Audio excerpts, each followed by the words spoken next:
Okay, welcome back to the study hall, June 18th. We're going to do some RC today for the first time in, I think it's been a couple of years since we've done RC on here. So, welcome back, RC.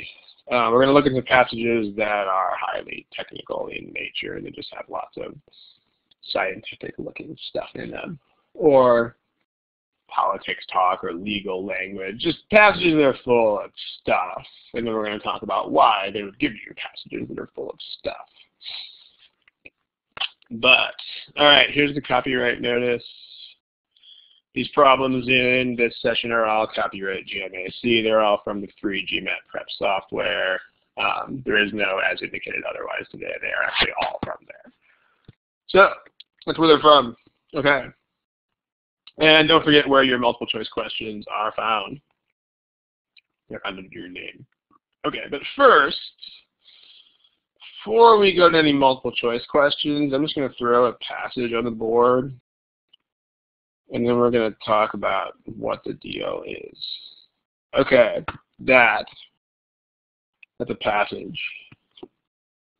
You guys know that. Here's what a passage looks like. The question is, what is this all about? So there's basically two questions that I'm asking you here for responses in the chat window. First is, what should you do when a passage like this one is put in front of your face? And why do they do this sort of thing? Like, why is it on the test in the first place? Does anybody have any thoughts about those things?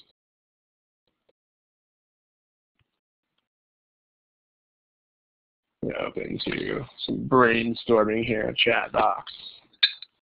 Chat box brainstorm.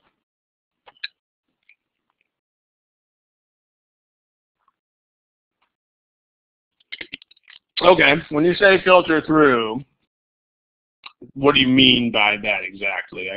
That's a promising answer. Tell me more about that.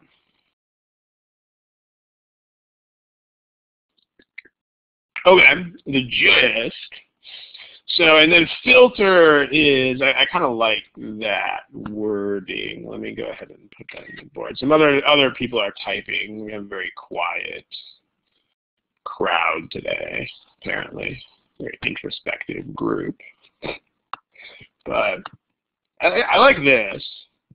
I'm actually going to let me kill the words here. I wonder if people are being quiet because they're busy reading the passage. If that is the case, then don't do that right now. So here, no reading the passage right now.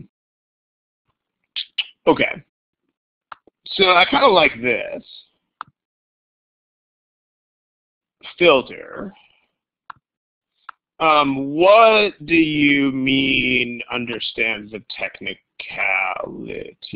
Depends on what you mean by that. That might be on point, but it might almost be the direct opposite of what you're supposed to do. So I'm curious, what do you mean by this?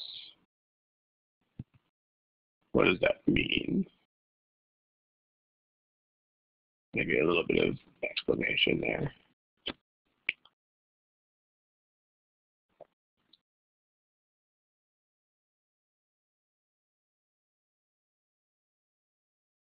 Okay, I got a few other people typing here.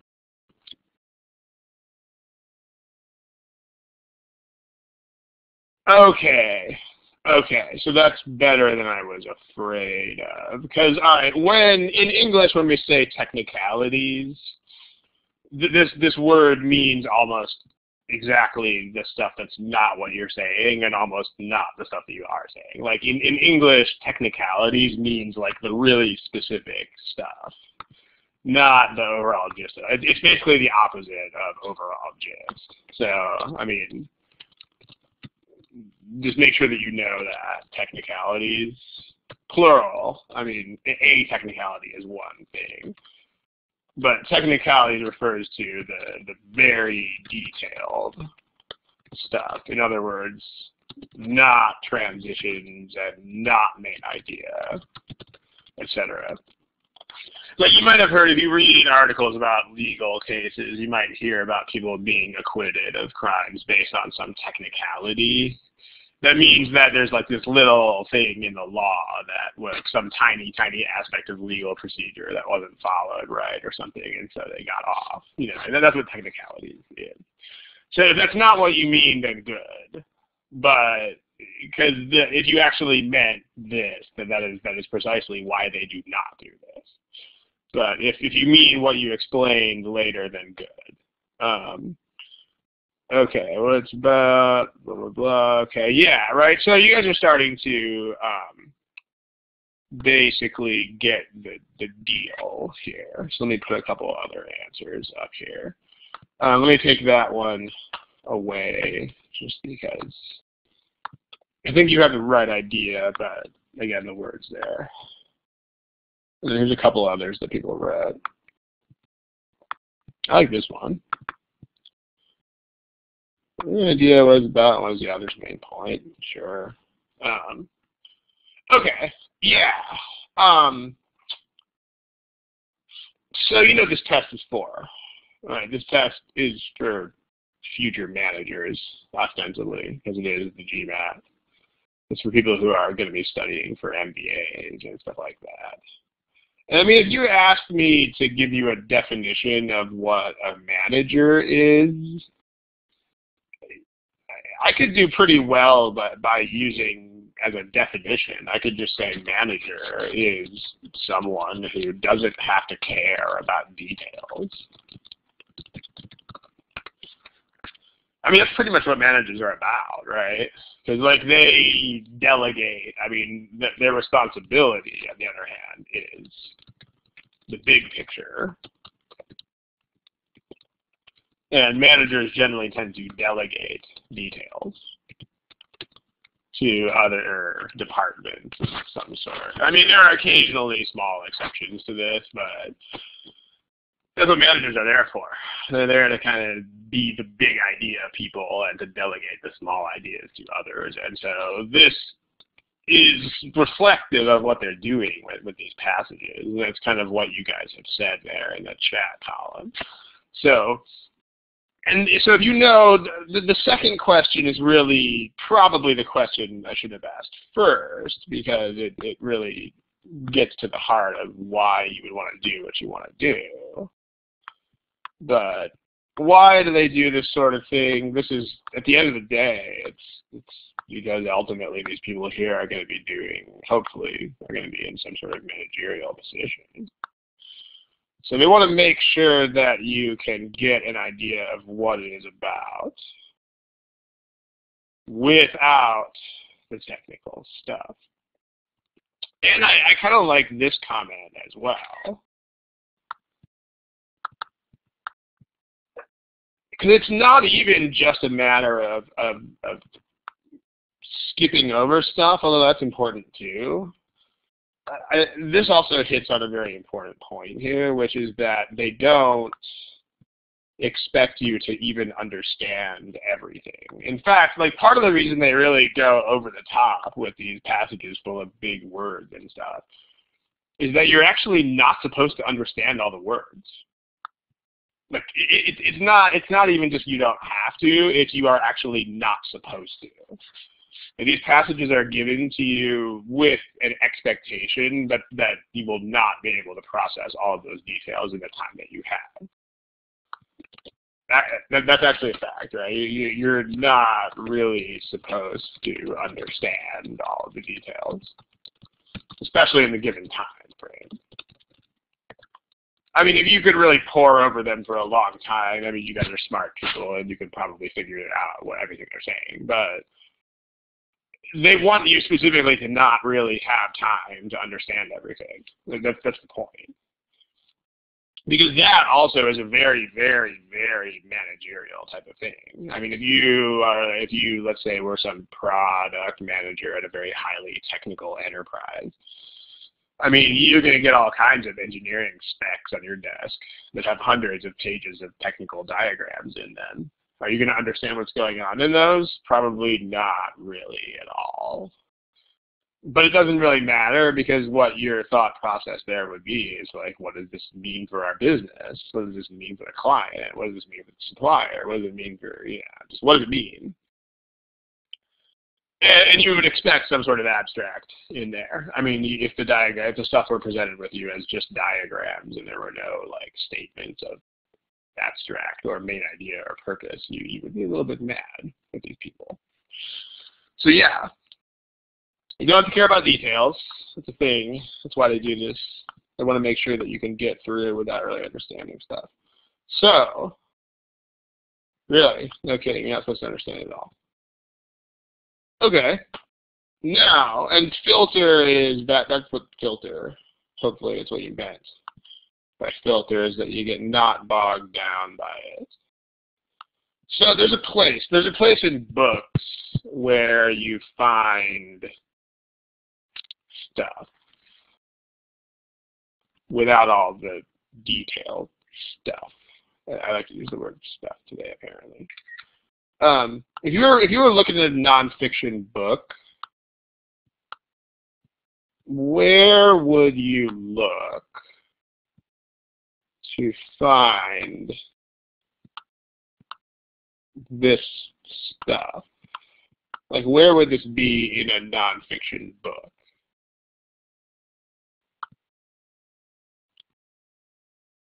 Where do you find this stuff?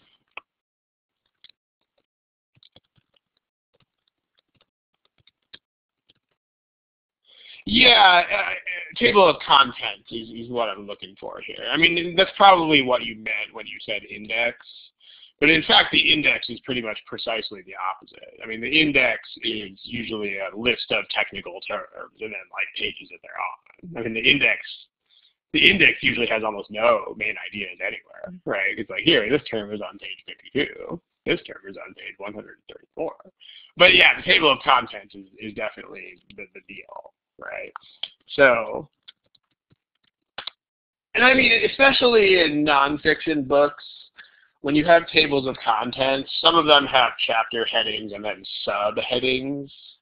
If you know what I mean, like there's the big chapter heading in boldface, and then there are some subsection headings underneath that, but still they don't go into all the details. But they are a little bit more detailed than just chapter.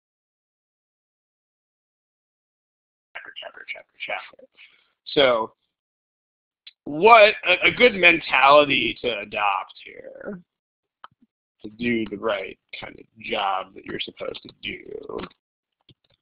The mentality that you want to have is, imagine that you make tables of contents for a living. Like actually for a living, you produce. I think the internet is being stupid, so I'm going to be quiet for a second. Okay. There was some sort of sound delay there. There's these icons that it shows when the internet just can't keep up with me because I'm so fast. Just kidding. I'm not fast at all, actually. I'm very slow. Okay. Imagine that you make tables of contents for a living. I mean, this is actually a very good analogy, because if you were paid per table of contents that you made, you would not waste any time reading anything that you did not have to read, because you would want to make more money by making other tables of contents. So this is very far-fetched, and whenever I come up with these little thought experiments, they tend to be sort of far-fetched. But that's good in a sense that it'll keep it in your head. It's a very vivid image. Like, imagine that you get $100 for a table of contents or something. Then, well, you're going to want to not read a bunch of stuff that you don't have to read. So that's the point. We're going to talk about exactly how much of this text you really have to read here in a bit. It's not as much as you might think. But, yeah, good. All right, here's the passage. So how about this?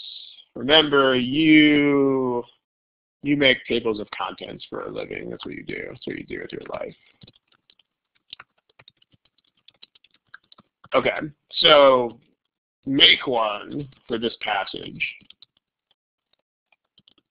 And let's see if you can do it See what you can do in 1 minute. Not kidding. Actually, 1 minute. Go for it.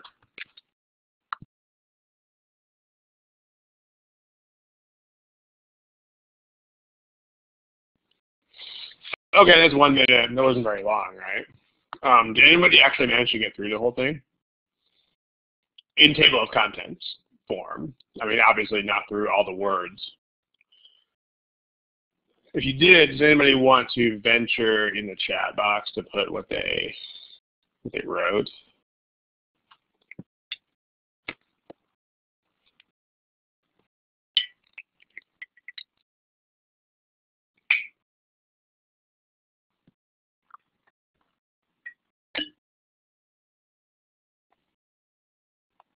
Got a few people writing. Only a few. Well, just to make sure that this really is what you have already gotten from this. There. Okay.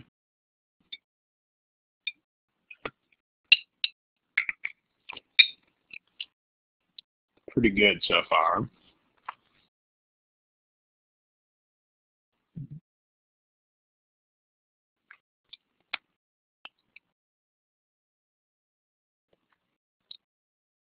Okay. All right. So this is pretty good, right? That last one seems like it is a little bit on the detail side. Like, is that the kind of thing that you're going to find in a table of contents, that last thing? The same belief that paid labor is helpful for women? Probably not. Tell you what. I try to refrain from talking about my own approach to these things too much, but let me show you all the words that I would actually read, me personally, if you put this thing in front of my face. Okay, like, let's do that. Something, emphasize something. And I don't even care what that is. Someone else, by contrast, emphasized something else. And I don't really care. Yep, that's all the words in the first paragraph that I would ever see with my eyes. And then we have this. However, despite antagonism between them, those have to be the same two groups that we were just talking about before. The two movements shared certain beliefs, both regarded something. I don't care beyond that point. Colon, I definitely don't care what's after a colon, because that just means it's going to be explanation of stuff. So, no, don't do that. Both groups also recognize blah, blah, blah, blah, blah, blah. In fact, blah, blah, blah, blah, blah, I don't care because I know it's just going to be more of the same. When they put in fact, it's the same theme, just more of it. Although the intense hostility made it difficult. Okay. Finally, although something made it difficult, we didn't care. They concurred in blah, blah, blah, blah, blah, blah, blah. There's a lot of blue stuff. Like, almost the whole thing is blue stuff. All right, this is really all that Ron's eyes are going to look at because I think I've mentioned this in previous sessions of this thing, but I don't read very fast at all. I have various issues there. I'm a slow reader in the first place, not to mention dyslexic on top of it, so I can't really afford to read a lot of words, so I don't read a lot of words. But luckily, to make a table of contents, I don't have to read a lot of words, so it's good. Someone has a multiple choice answer selected. That's interesting. I can clear that out. Okay. So yeah, right. What do we have left? Well, we have 2 schools of thought. So all right, sure. I mean, you could, if you wanted to, you could put some stuff about how it was 2 schools of thought within whatever it was, Russian feminism or what have you. But 2 schools of thought that were different. That's the whole first paragraph. It's just what are these 2 groups of people who think stuff, different stuff. But there, the second thought is basically, but they shared a bunch of beliefs.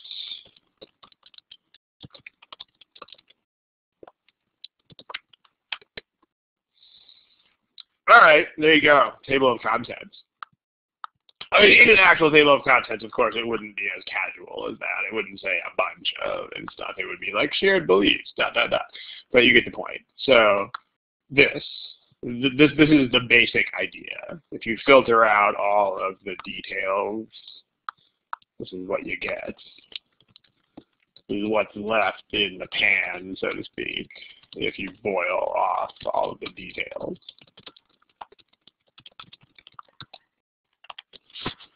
Okay, now what is the point of doing that in a more practical sense? I mean, on the last slide we talked about what is the point of that in a very philosophical way, like this. I mean, this is nice that we think about this. Managers, details, they don't have to care about them. What do I call this stuff that I'm looking at? What do I call what? What do I call it? Do you want to give it a name? We can give it a name. We can call it Joe. I don't have a name for it. I mean, does it need a name? I mean, as long as you know what it is, right? I mean, you could call it table of contents meat. You could call it Joe. You could call it Pink Flamingo. I like to call things Pink Flamingo. You probably know that. I mean, this whole giving things names, it's not really terribly necessary for the most part. I mean, and I would avoid doing that, because if you start naming too many things, that tends to divert the focus of your life to naming more things instead of understanding things.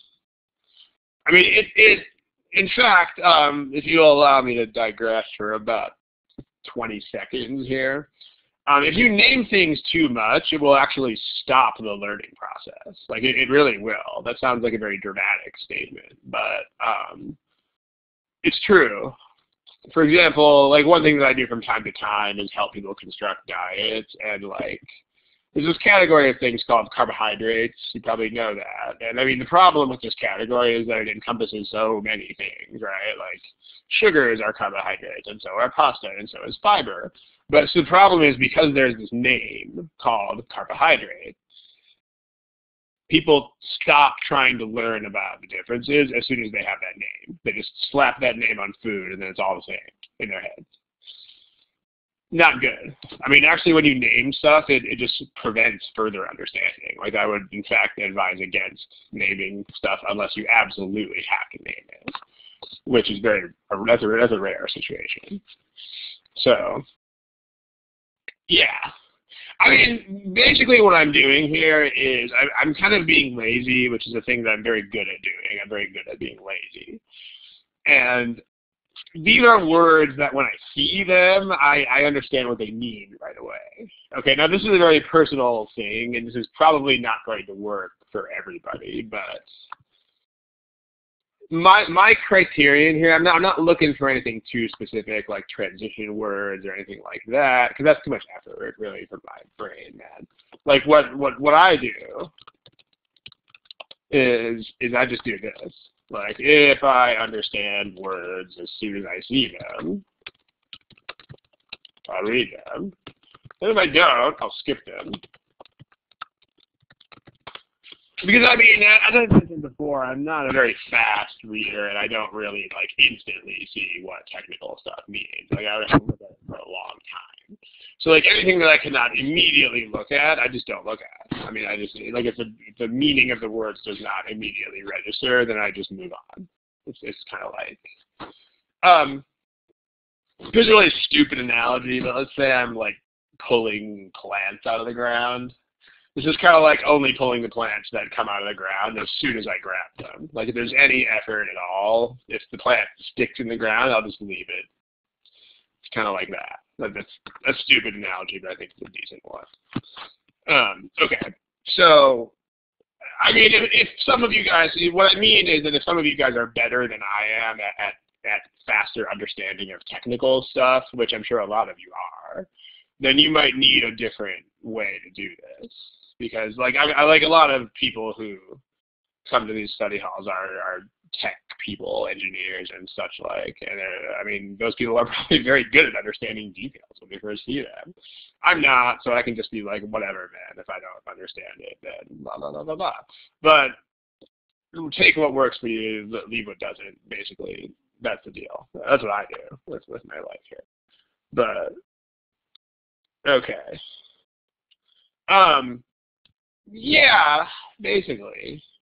But here, I mean, tell you what. Let's say that you.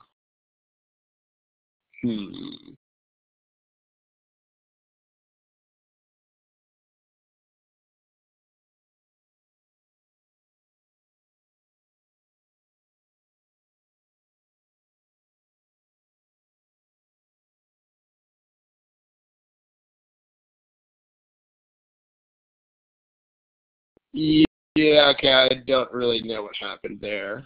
What was the last thing that you heard me say?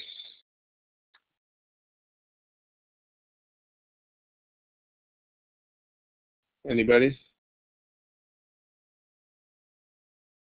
What was the last take? Okay, so that was most of it. This again, this might be an apt description of what I'm doing, but what I would warn people against here is not trying to consciously think about this. Because if I were looking at this passage and I was actively thinking, like, I need to find subject 1, subject 2, and transition words, like, I would totally not be able to do it. I mean, it's really just what are the non-technical terms that I can grab hold of here, like what, and those, fortunately, those have to do with, I mean, those are pretty much the things that are going to outline all of this stuff, because those are also, the other thing that this has, the other advantage that this has, is that these kinds of things that are left over tend to be used in very much the same way that they're used in conversation. You know, like the things that we call transitions and stuff here. Those are very conversation-like. So that's another good thing. Is everybody able to hear me right now? Give me a smiley face if you can hear me. Okay, well, a lot of people can.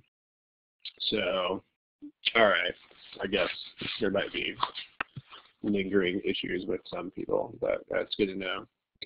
All right, but this is what I do. Again, I mean, the comment that I'll make here is, I mean, this is what I do, but you should find some sort of way to personalize this process.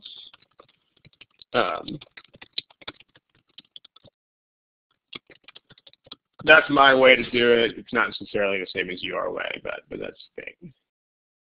Okay. All right. Well, we'll get there. That's gonna be a sec. We'll get there in a moment. Now, this whole reading thing. What's the point, more practically speaking? What I mean by that is we've already talked about what was the point in a very abstract kind of philosophical understanding sort of way where the point is to test whether you can read, like a manager should be able to read. Okay, fine, but what is the point of this in terms of answering the questions? What's the point of this reading that we do? Yeah, all right. You know where to look for stuff. Okay. Any other thoughts? And to help you answer general questions, do you mean help you, or do you, that's kind of, help you is kind of a weak statement. Is that really what you mean?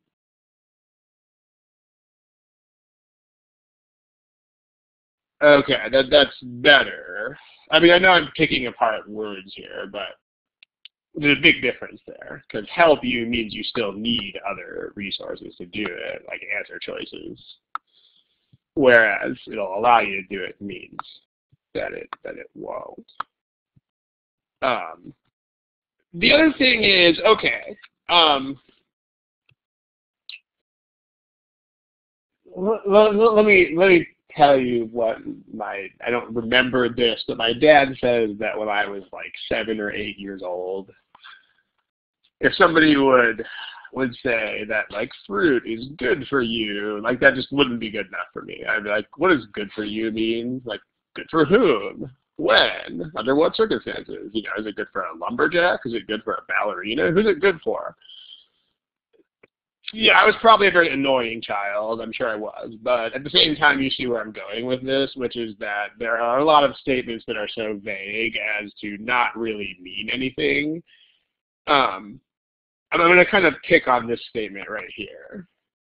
Because like a lot of people say stuff like this, and I think it's because this is the kind of stuff that you see in textbooks.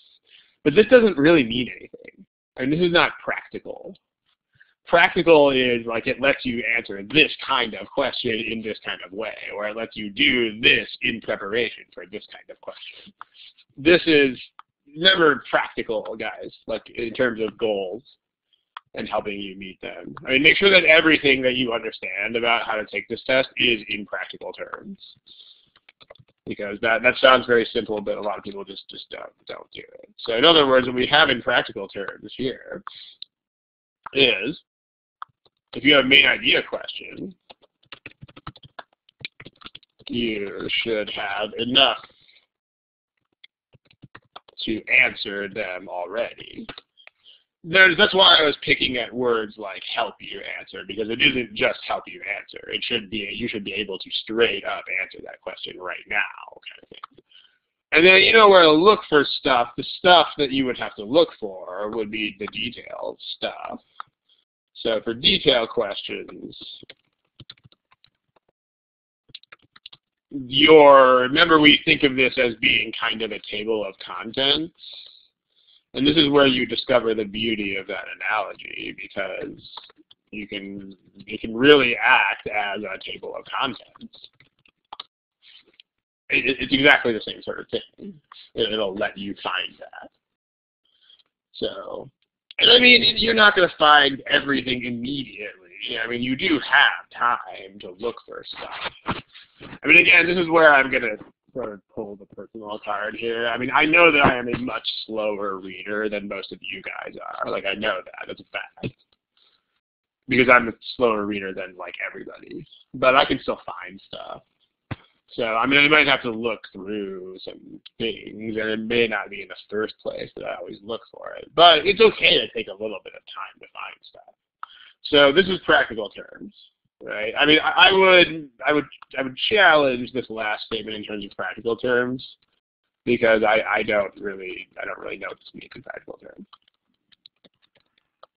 At least in terms of answering the questions on this exam. So, and I mean, again, I'm not trying to pick on someone who says this. I mean, this is really something you guys should think about too. I mean, because no structure, well, that's great, but why would you care? And make sure that you have an answer to that. So, okay. Let's talk about that, by the way. Let me go ahead and answer this. I'm going to here. Next page. Here's that summary that we just had. These are the benefits of that sort of accelerated reading type thing. Now there's this question.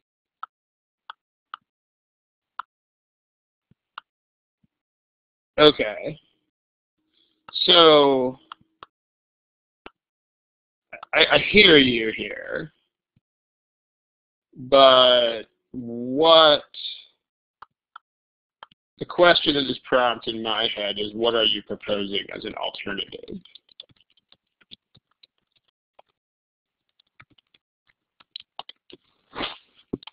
And I mean, this is directed at the person who originally wrote that, but it's also anyone else who is thinking along the same lines is welcome to respond.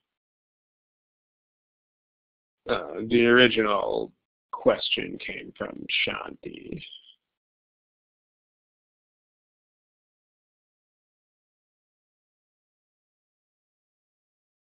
Because this kind of sounds like, okay, this is not perfect. And of course, you're right, it's not perfect. I mean, because we have two goals of different scope here. We have main idea and we have details. You're not really going to hit both of those at the same time. But I'm wondering if you actually had something else in mind.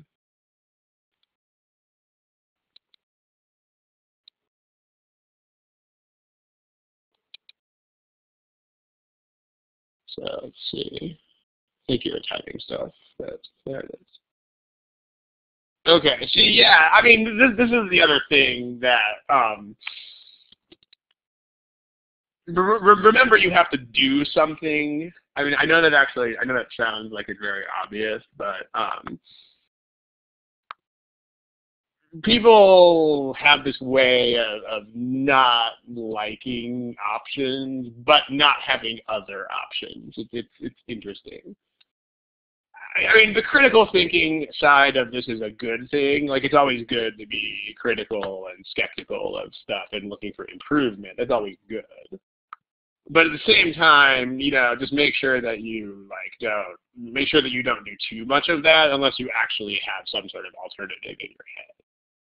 So, I mean, I see this especially on the quant section where people are like, so in general, just it's a little bit of a digression, but beware of this mentality, kind of in life too. But for example, on the quant section, someone will be contemplating something that's a fair amount of work, let's say long division,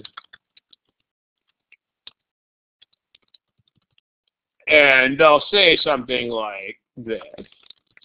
I don't want to do that because usually it's because I think it'll take too long, but it's something. It's some sort of reason not to do it. I mean, the biggest thing here is do not ever think this. Do not ever think this at all unless you have another way, unless you have another approach already in mind.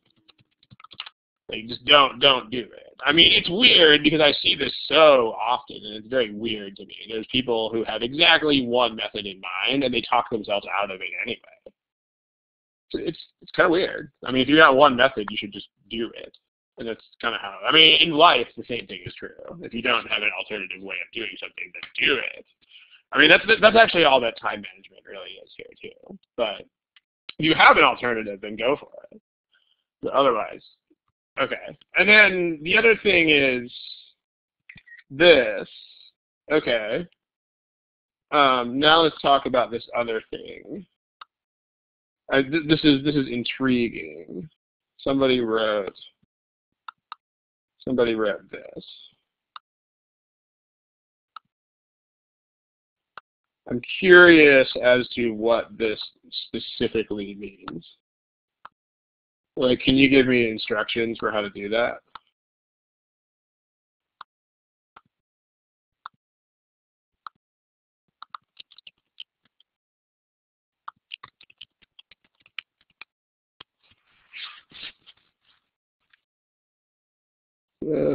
to the passage. Yeah, okay, so move through I think is answering the point we made before, so that's legit. Because with this kind of thing, there tends to not really be much of a middle ground for a lot of people. But I mean, what does that mean though? Like where do you stop? I mean, because what this is, I mean, I know I'm probably annoying you on purpose right now, but what I mean here is that it's very hard to find this middle ground. I mean, like, 'cause what you're proposing here without explicitly saying it is you're proposing some sort of intermediate between this overall table of contents that we have here and everything. So the question is how to define that, and I'm not really, or how to do it. I'm not really sure. I mean, you don't have to come up with that on the spot because I don't want this discussion to hijack the entire thing. But because if you don't really have a very, very firm plan for how to do that, it's probably going to devolve into reading everything, and that's not such a great idea. I mean, the other thing is also, remember that you're only going to get 3 or 4 questions per passage. I mean, that's the other big reason to do this, is probabilities, just pure odds. I mean, think about it. I mean, the best argument against, well, there are 2 very good arguments against doing anything more detailed than this, even a little bit. So hear me out here. The first is more details equals less understanding. I mean, yes, it really does. This is a fact. This is an uncontested fact. Like if my friend tells me, dude, there's traffic, so I'm going to be late,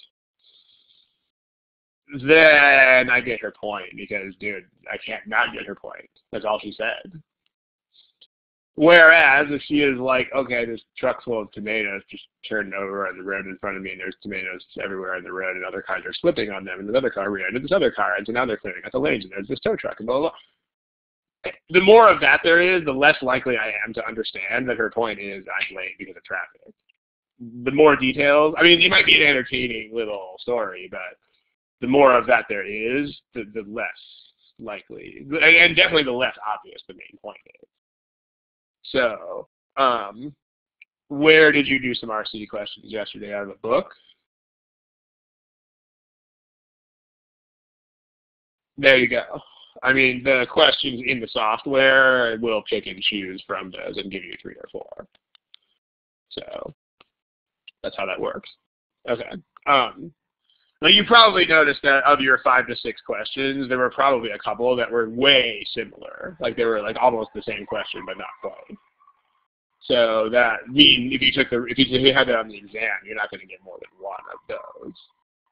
So yeah, the actual exam should not give you, I mean, again, you shouldn't be counting questions anyway. I mean, honestly, if you have the kind of focus that you need on this test, you shouldn't even remember how many questions there were anyway. Like, I mean, because if you were like, let's say they throw 5 questions at you, I mean, the bad result would be, oh, I got freaked out because they threw 5 questions at me. I mean, ideally, it would be I didn't even know there were 5 questions because I was concentrating on the questions so much. So, I mean, they shouldn't give you more than 4, but honestly, if they do, you should not notice. It's pretty much the deal. But back to this. More details equals less understanding because yes, it does. But also, just think about probabilities, just pure odds, meaning that you're probably going to you'll get probably 1 main idea question, so you'll get 2 to 3 detail questions for a typical passage. So, therefore, if you're doing this at any level that accounts for details, you're probably wasting a lot of time, because the odds of seeing any particular detail are very low. Very, very, very, very, very low. So, I mean, again, if you have a lot of time to burn and you read very, very, very fast, then this might be a different game.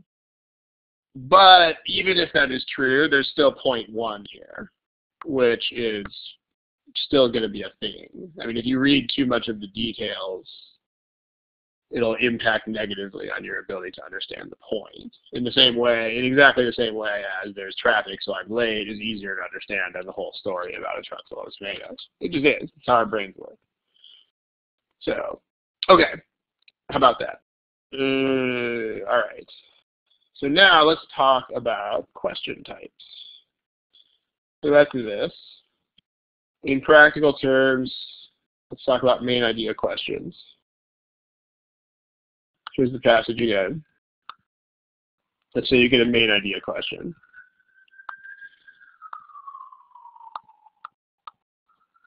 Let's talk, well, I'm going to put one on the board here in a sec. Here. What do you think? So using your polling tools, give me an A if you think the answer choices will help you answer the question. I just cannot type today. Give me a B if you think that basically that the answer choices will neither help nor hurt you. Not impact my ability to answer the question at all. And give me a C if you think the answer choices will have an adverse effect on that ability.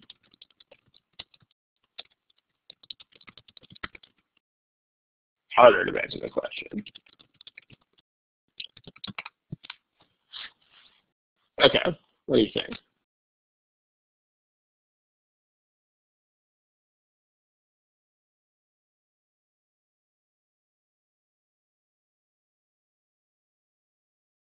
Remember where the multiple choice questions are at, guys. Questions are, multiple choice options are here. They're underneath your name.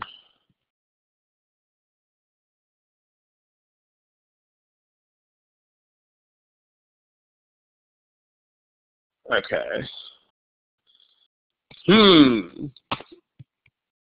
Here's what you guys are saying. Interestingly, these were all about equally popular until the last few people all put B. But so let's say you're about to meet somebody, and you haven't met the person yet, and your friend is like, "Dude, this person you're about to meet is super weird, sketchy, weird, strange person."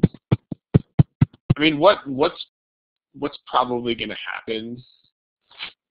Assuming that you respect your friend's opinion at all, even a little bit, what will probably happen when you meet the person?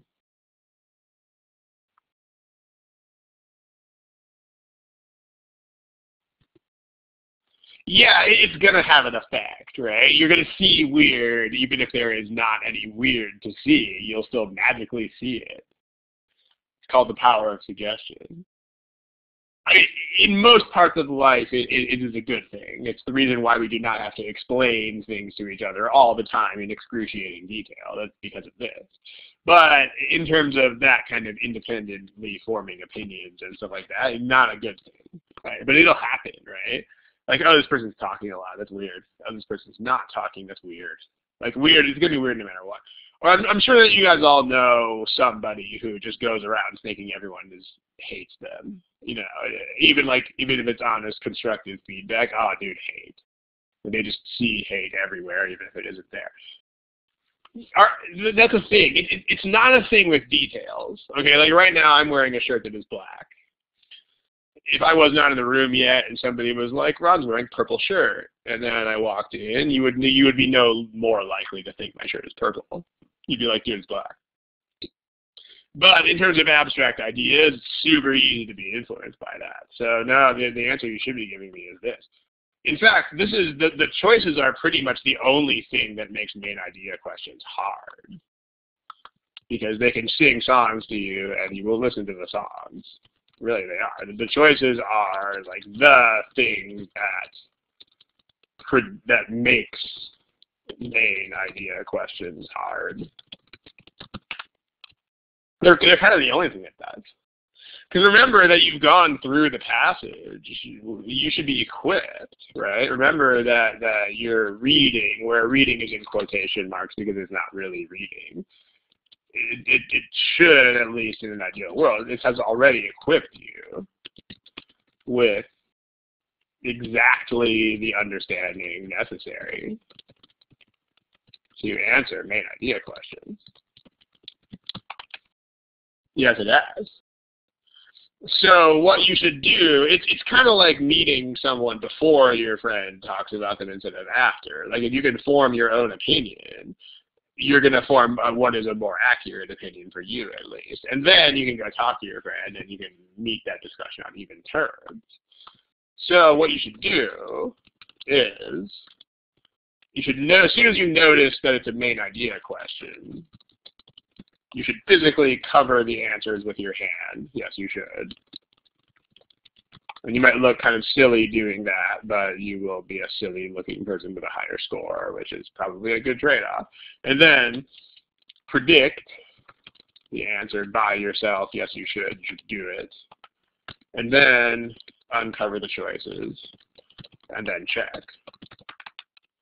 Okay, now when you check, you still need to be stubborn, because when you check the answers will still be singing songs to you. I mean, they will still be doing the same thing, so be stubborn. In the same way, like if you meet the person and think that they're not weird at all, and then your friend is like, oh, so weird. I mean, you have to be sort of stubborn about your opinion here. So, but the deal is this. That's what you should do. So, okay. Here is a main idea question for this. Remember where to find the multiple choice options. And you should put your hand in front of these things. And you should answer them. Okay. Go for it. Shouldn't take too long, because remember, you should already be equipped with what you need to do this. Also, I'm going to make a comment that may sound sort of cryptic, but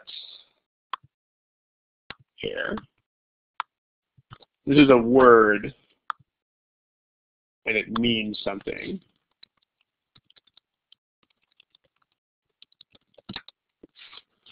If you don't know where I'm going with that, then you will soon find out. Go ahead and give this a shot.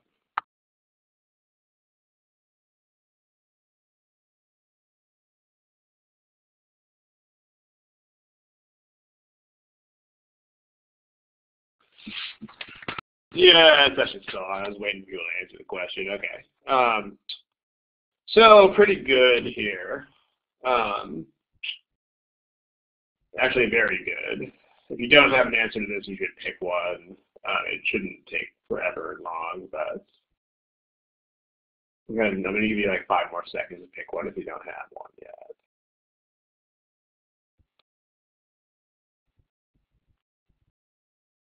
Okay, so pretty overwhelming response. It should be A for sure, and most of you are picking A. Nobody picked B. Nobody picked D.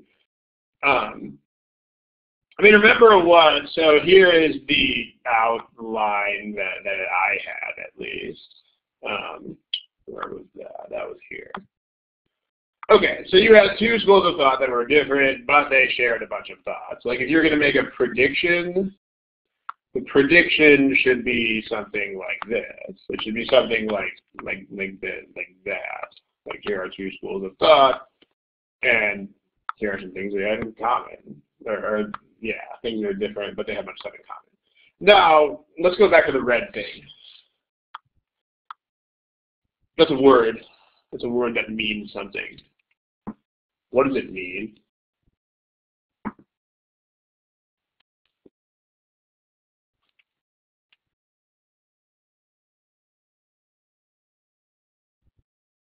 Okay, that's what it means. Now, what does that mean in practical terms? Like, main means that you have to. It's more about what you have to not do than what you have to do.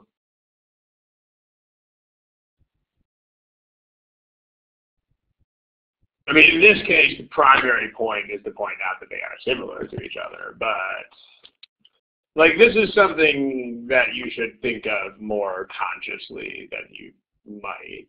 The word primary specifically means that you have to exclude stuff.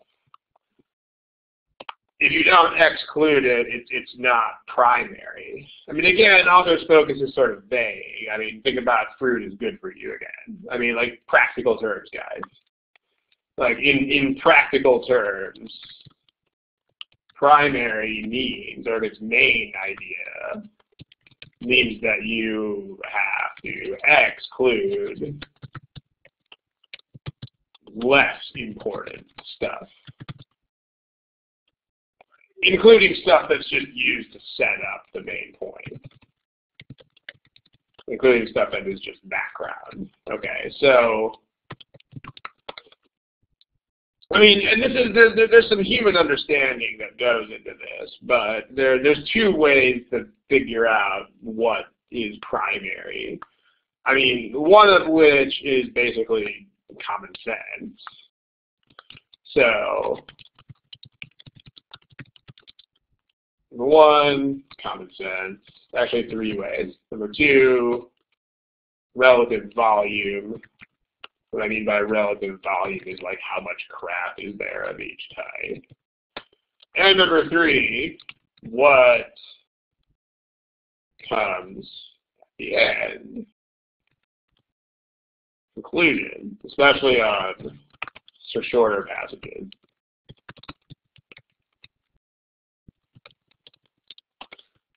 Okay, what I mean by common sense is like imagine someone gave you the same kind of structure, but they were just talking about things in everyday life.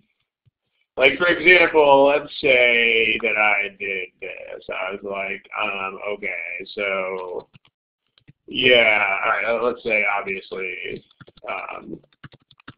Miami and Toronto are different, blah, blah, blah, blah, blah, blah, blah.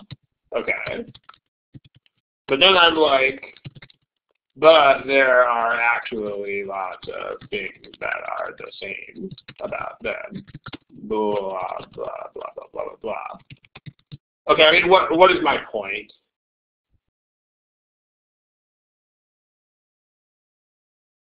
Is my point that Miami is not like Toronto, or is my point that Miami is like Toronto? Which is my point? My point is clearly that Miami is like Toronto. I mean, that's definitely the point.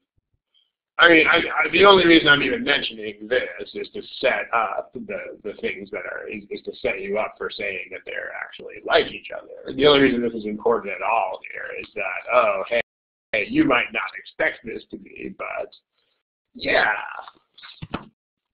So this is the same thing as that. I mean, if you heard this conversation, I'm going to bet money that nobody here would come away from this conversation thinking that my point was that they're different. You wouldn't get that. You'd be like, okay, well, yeah, there are some base differences, but whoa, they're like each other in a lot of ways. That's clearly the point. So that's number one. By the way, common sense always wins. Like if you read this stuff and get a very strong intuitive bent in one direction, then you should go that way. Period. End of story.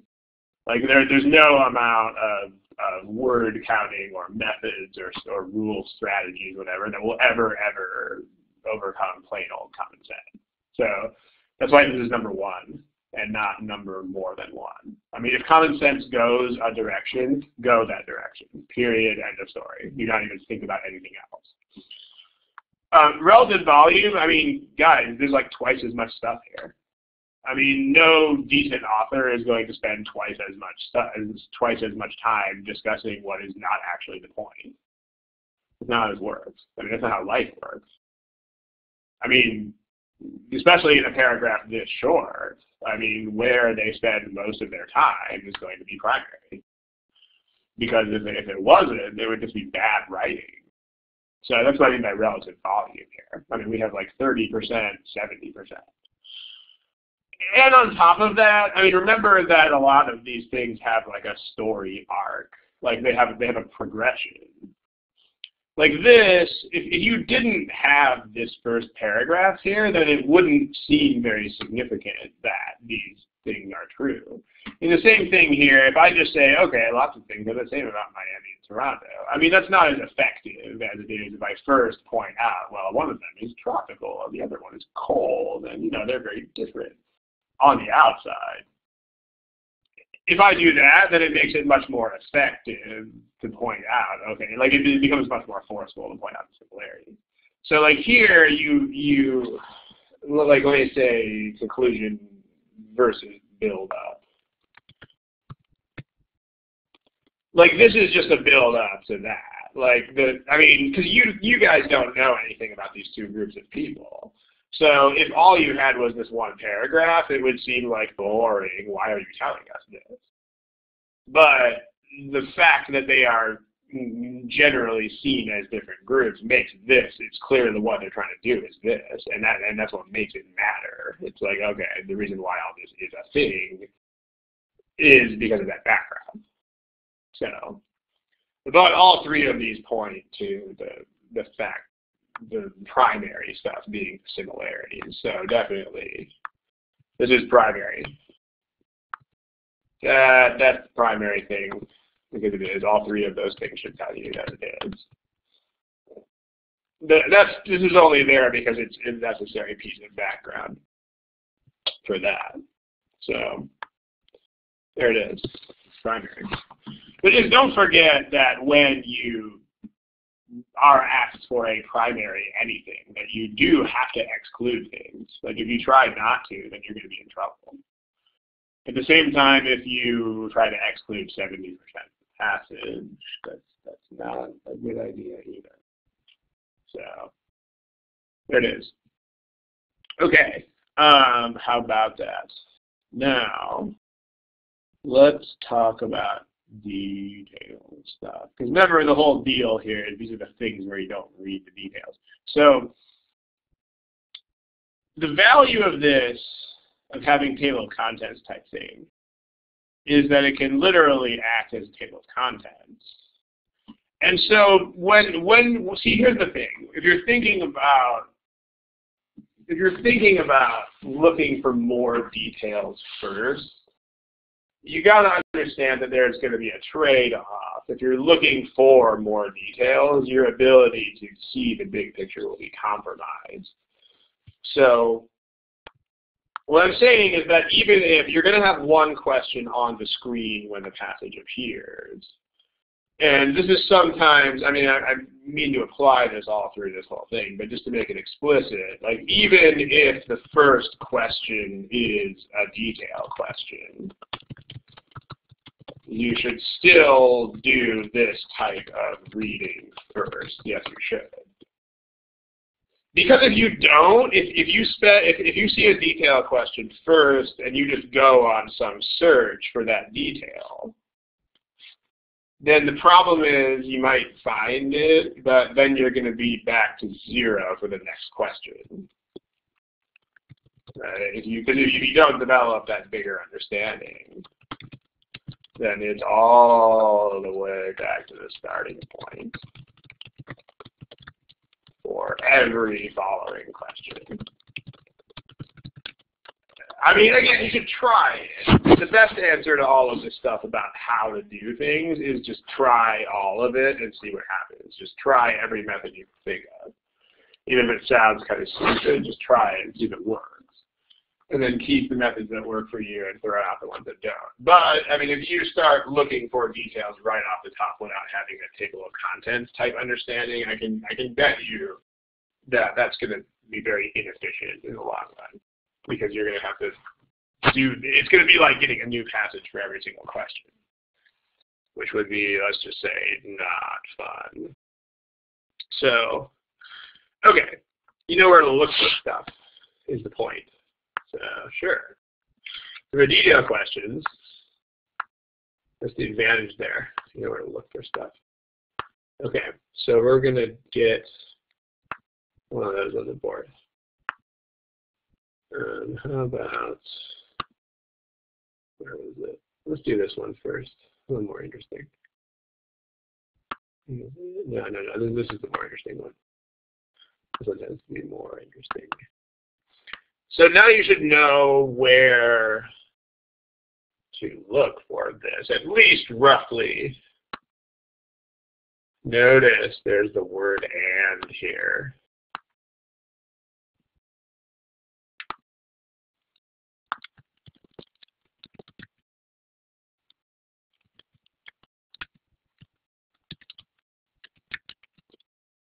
It's a big hint, and that would not be a big hint if you had not already made this table of contents type thing.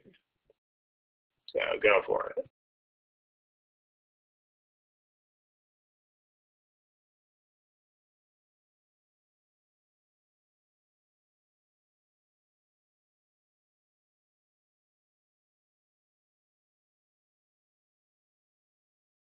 Okay, let me give you a sort of obscure hint here, because a lot of you guys are picking a choice that you should not pick.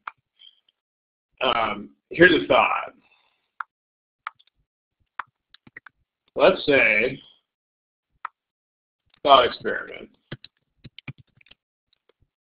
You have eyes,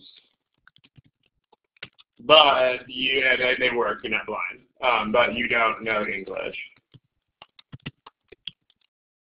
Which answer would you pick? Don't pick it here. Don't do it. There should be a lot of you changing your answer. Go for it.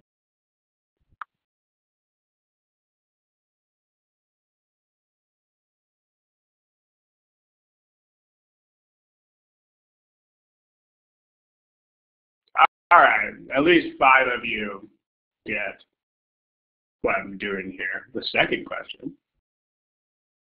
Are there 2 questions?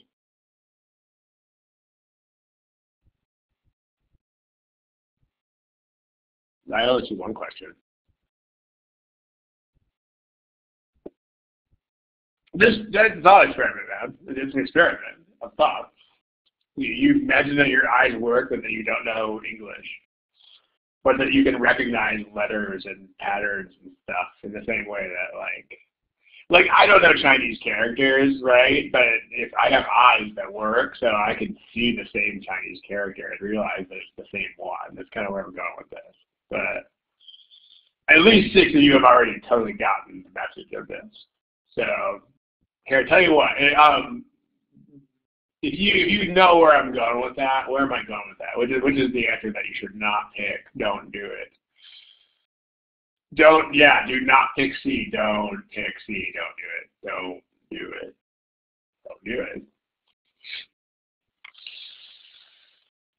Because the deal with choice C is if I just don't know English at all, like I said, I don't know Chinese characters. I don't know them. If you wrote this passage in Chinese characters, then without knowing any of the Chinese characters, I would be like, hey, look, I see these Chinese characters, and I see the same or almost the same Chinese characters, and then I see this exact set of Chinese characters, and I see the same Chinese characters here. Don't do it. This will never be the correct answer. They will not do that. I mean, they only call this part of the test. You know what they call it, right? They call it reading comprehension. That game is not a joke. Like, it's not reading, recognizing words. It's not. It's reading comprehension. They want you to at least know what the words say. And if the answer was something like this, you would not even have to know what the words say. You would just be like, oh, Chinese characters, same Chinese characters. I guess that must be the answer. Nope, not how it works. I mean, it's important to realize this because it will never, ever work like that. I mean, if they can change the words, they will always change the words. Like, the only time that it's ever acceptable to have the same words is if you cannot possibly change them. Like, if there's no other way to say that at all, then, yeah. I mean, same words is only acceptable if it's not possible, or at least very inconvenient or awkward,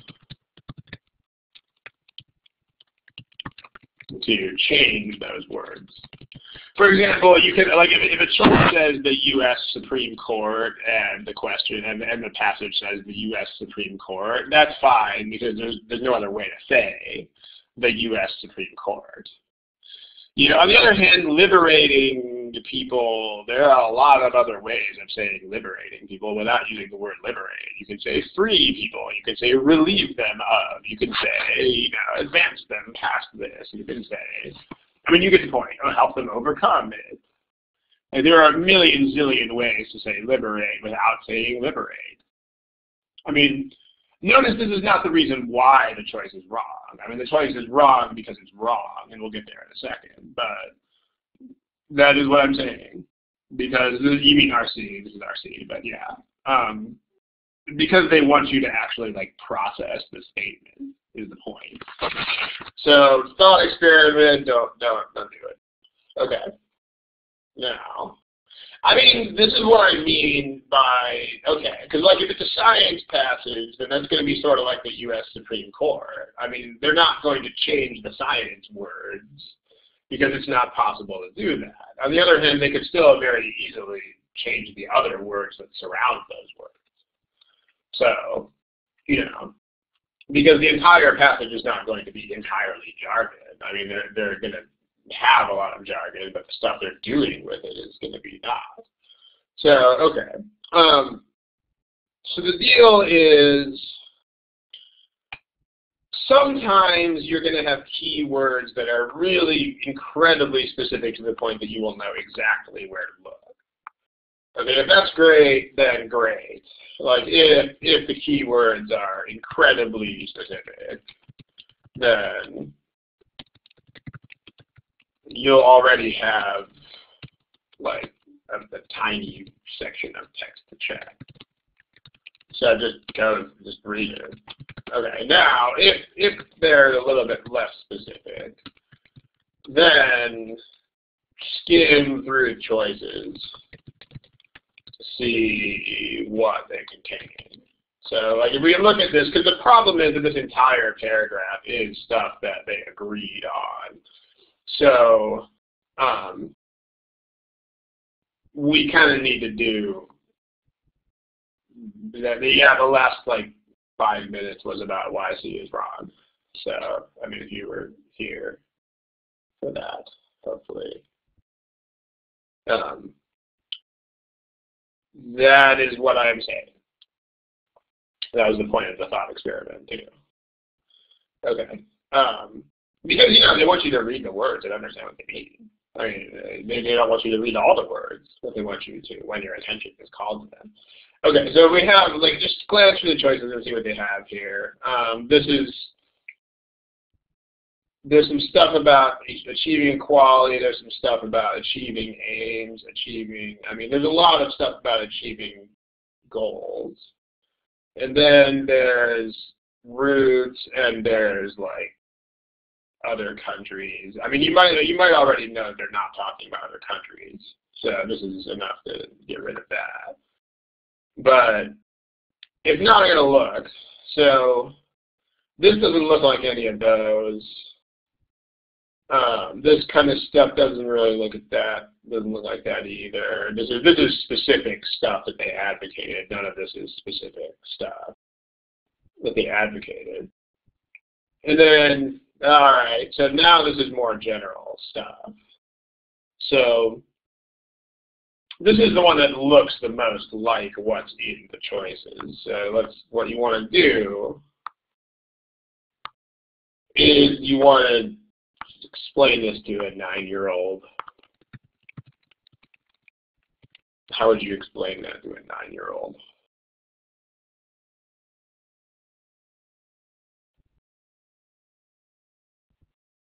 I mean, this word is a word that matters here, by the way, but if you don't know what that word means, then you can kind of figure it out from this.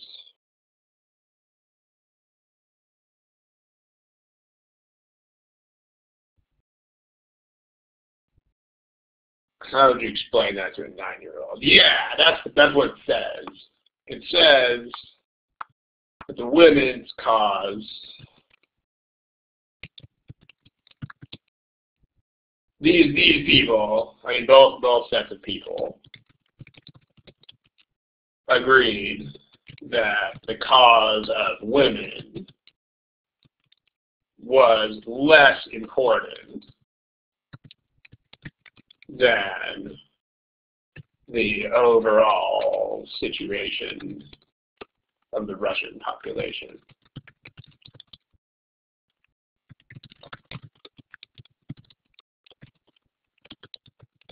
I mean, okay, so that's the word subordinated means that exactly. It means like this is less important than the other thing. But even if you don't know that word, I mean, if you look at what they say, they must. Let's say that this is a completely strange word. Let's just say let's just say that this word is a big block of blue color. Okay, then still, they agree to blank women's goals to the more important goal of this. Well, that's probably going to mean something like it's less important because the other goal is more important. So there's still enough context. I mean, if you know the word subordinate, it's definitely going to help you here. But if you don't, there's still enough context there to figure it out. So the word concur means believe together. So yes, it does. It absolutely does. That's what the word concur means. It means we both think the same thing. So it's not a best choice thing. There are going to be 4 answers that are completely wrong, and your review is not done until you realize why all 4 wrong answers are completely and totally wrong. Like, C is pretty much the opposite of what they are saying here. Like, C says that this is, like, so important that it will make that other thing happen. That's not what they're saying. What they're saying is they decided to set that aside for the moment while they worked on this. So that's what B says. I mean, notice that they're being more generic. They tend to do that a lot. What I mean by more generic, and we know, whoa, it's late, we gotta shut down this show here pretty soon, but they tend to be much more general sometimes. Okay, so be on the lookout for this. Larger political aims. I did not mean to make that opaque. This is a common thing that they do on these things, just so they can change the words and make sure that you understand or recognize the same concept in different words. Like that's that. It's just a more generic form of it. So, but if you have eyes that don't understand English, then you can't do that. That's the point. Thought experiment. And you have to actually know English to be able to do that. So one common way of transforming words. They don't do it every single time, but one common way of transforming words is to change them into a more general form. Like here we went from liberating the entire Russian population as opposed to women, and they took that as, I mean, that is a form of larger aim. So, yeah. What is the wordy paragraph? You mean like the original text is the wordy paragraph? I mean, if that's what you mean, then sure, because it's gonna. I mean, yeah, it'll be closer to the explain to a 9-year-old thing. So, but that's what you should do. I mean, the point of doing this, by the way, there's 2 points of explain to a 9-year-old. The first is, if you can't do it, then you should think a little bit more about what those words mean. But second, if you can, then you won't be stuck in the same words anymore. So yeah, you will have to go back and read, but the point is, again, you can use this as a table of contents. Like, because you did the original reading, you know that you can ignore all of paragraph 1 when you have and here. Because according to our original reading, we know that all the points of agreement are in the second paragraph. So, I mean, are you correct that we still have to read some text? Yes, you are. Yeah, I mean, you're still going to have to read words, but you don't have to read as many words. Like, if you didn't have that table of contents, you would have to pick fruitlessly through the first paragraph before you got to the second paragraph. So you're still saving time. I mean, you're not going to have a laser that will take you directly to the right part of the passage instantly because, you know, the test is challenging, but it'll be better. Yeah, no, that's totally the point. You shouldn't do any detailed reading at first because you're going to have to go back and do it anyway. Exactly. So you should not do it twice when you can just do it once. Okay, I gotta shut this show down, guys. It's already 8.5 minutes over and serious schedule. So thank you for attending. I guess we can do a little bit more of this in one or two sessions from now or something. But let's see. All right, cool. Yeah, that's it. Thank you. Next session should be, it might be 3 weeks because we have a holiday week, but it might not. I'm not positive. I think it might just be 2 weeks. So check the site. It'll be up there, and you'll see that. All right. Thank you, and until the recording here, good night, good afternoon, good luck. Thank you. I'll see you in a couple weeks.